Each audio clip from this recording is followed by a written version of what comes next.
What's up, you guys? It's Ben and welcome back to my channel where we talk about everything there is relating to selling on Amazon. So in today's video, what I wanted to cover is what Amazon is really like, what selling on Amazon is really like. I personally have now been selling for over 3 years now, and every single time I go onto YouTube and I see what other people are speaking, they either have one extreme or the other. They either say you're basically not going to be making any profit on Amazon in 2021.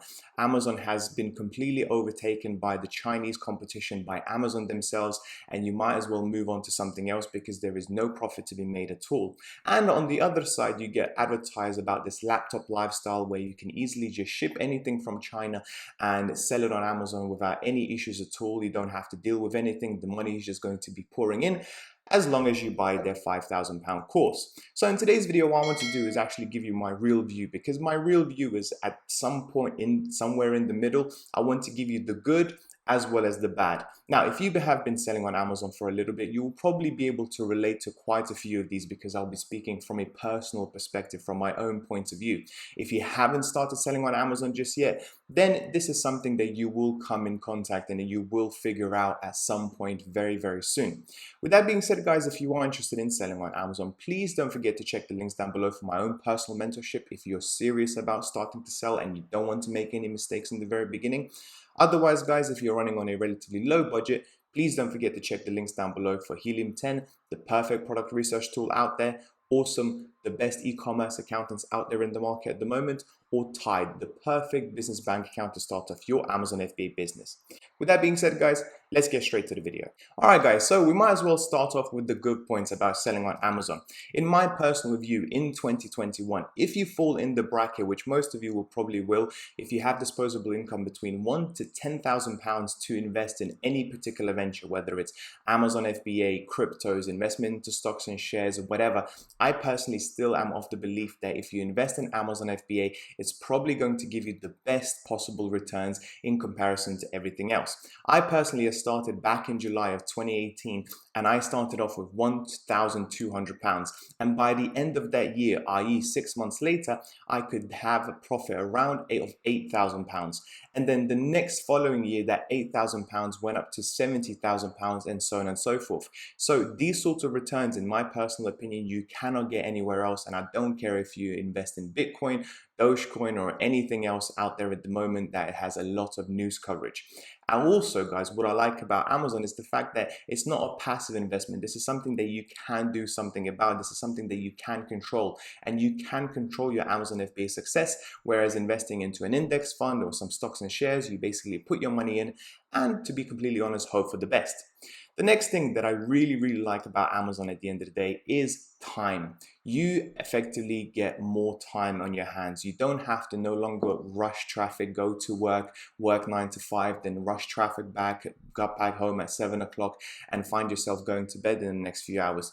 You will be able to set your own working hours. And this is a really good thing because you don't have to wake up early anymore. You don't have to be dealing with your annoying colleagues or anything like that, something that I personally found really frustrating.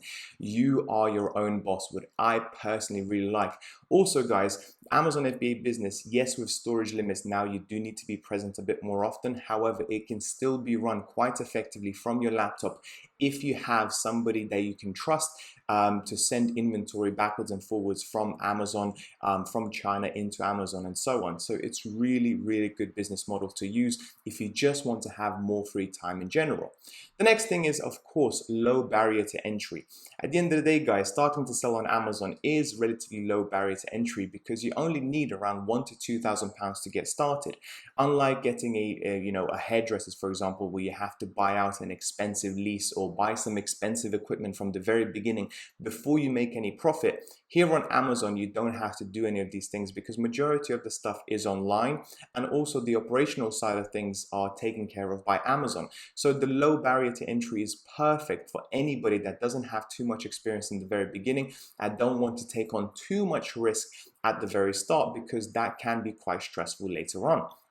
Also, guys, I am of the mindset that is an easier business for you to run because you don't need staff in the very beginning. You can have your own Amazon FBA business And you can be that business. You can be by yourself in the very beginning and actually for quite some time as well, because most of the stuff, as mentioned before, gets done by Amazon. The shipment of your products, of your orders, gets done by Amazon. All you have to do effectively is make sure you are in stock, make sure you manage your finances, make sure you bring out new products that customers are waiting for here in the UK. This is something, in my personal opinion, you can easily do by yourself in the very beginning, but then once you grow, once you have left your job, hopefully your 9 to 5, and you want to grow even further, then you may bring on more staff and make it even a bigger business that grows that much quicker. And then last but not least, guys, it's less risk effectively in comparison to a lot of other business models out there. You probably already know, if some of you have invested in Bitcoin over the last month or so, how quickly you can lose your money, just as quickly as you can gain it, really. Whereas with Amazon, guys, majority of my students at the worst case scenario will get majority of their initial investment back. Okay, so the risk is far, far less, because what we do before we actually buy the first product in from China, we make sure that there is a significant amount of profit margin to make sure that you, worst case scenario, if you invested £1,000, you at least get back that £1,000 and hopefully make some profit on top of that. So with that being said, now let's get on to the bad stuff. Well, the first things first is, you probably already know, and you don't even have to be selling on Amazon to figure that out, is that the learning curve is so high, especially if you haven't actually sold on Amazon before, if you have no previous business experience at all. You're going to have to learn about product research. You're going to have to learn about speaking to suppliers. You're going to have to learn about how does the Amazon business model work, because at the end of the day, this is something new to you. This is something that you haven't done before, and leads to my next point. It can be quite stressful because you are entering into a realm that you are unaware of. You don't really know how it works, and it does take some time for you to get a grips of things, which is why I continue to do these YouTube videos to help you along the way. Now, the second part, as mentioned before, is the stressful part. At the end of the day, guys, you are not sure how well your product is going to do, especially if you're starting on a relatively low budget, like £1,000 or something like that. You really want to make sure that product works, because if it doesn't, you're going to have to probably save up for another 2 or 3 months to potentially get in another product, and that is stressful. It's also stressful to pay somebody in China £1,000, £1,500, £2,000, somebody that you haven't spoken to for long, something that you don't know personally, someone that is on the other side of the world. You basically have to trust them with your money, and to make sure that he provides you with the product that the quality you're going to be happy with. Now, the next thing that I am very guilty of, and this usually happens when you get much bigger, especially like 5 products, you're selling 10 products at a time, is you can't really escape Amazon FBA anymore. You basically is something that you effectively have to marry for the next few years. There is no such thing as having a holidays from it at all, because you will be constantly checking how well your products are doing. You will be constantly checking how well your PPC campaigns are doing. Are there any negative reviews that just popped up? Are there any customer queries or emails that you have to answer all the time? In the very beginning, it's still relatively easy. However, as the time goes and as your business continues to grow and continues to build, you will find yourself not being able to have a holiday where you completely switch off. In comparison, when you have a 9 to 5 and you go on a 2-week holiday, the last thing you really think about is work. Whereas with Amazon FBA, that is a completely different story, because at the end of the day, guys, you are your own boss, and therefore you will have to continue to think about how to grow your business later on down the line. As mentioned, this is something that I'm personally really guilty of.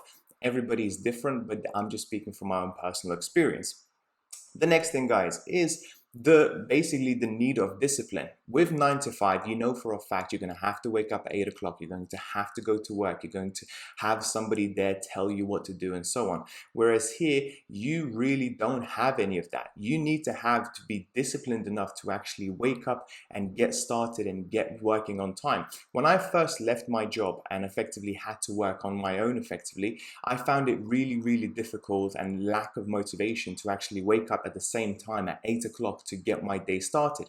I ended up waking up around 11 o'clock, 10:30 and so on, because why not? You can, and then start work a little bit later.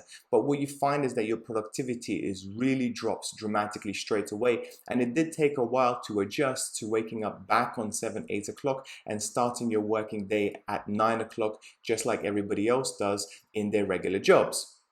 Also, guys, at the end of the day, there is something that is about Amazon FBA, is that nothing gets done effectively if you don't do it. Okay, if you, for example, feel ill, if you don't feel like working today or something like that, okay, if the weather is nice and you decide to spend the whole day outside, yes, this is a benefit of Amazon. But at the same time, guys, that work will then be piled on onto the next day and the day after and the day after, and you kind of find yourself, if you don't work that day, you will have twice as much to do the next day. Okay, and for me, this is extremely important because I now have Amazon to deal with, I now have YouTube videos to upload, and of course I have to support my students each and every single day. And if I happen not to answer the emails that evening, there will be twice as many emails to do the following day. So a lot of the work gets piled on, more stress comes on, and then I have to wake up early and do more work the next day. So that's pretty much it for today's video, guys. I really hope you found it useful, and please don't forget to comment down below what's your personal experience of selling on Amazon, especially if you have been doing it for quite some time. Are there any things that I personally have missed out? Do you feel any differently about Amazon? I would really like to know. With that being said, please don't forget to check the links down below for my own personal mentorship, and I'll speak to you soon. Bye bye.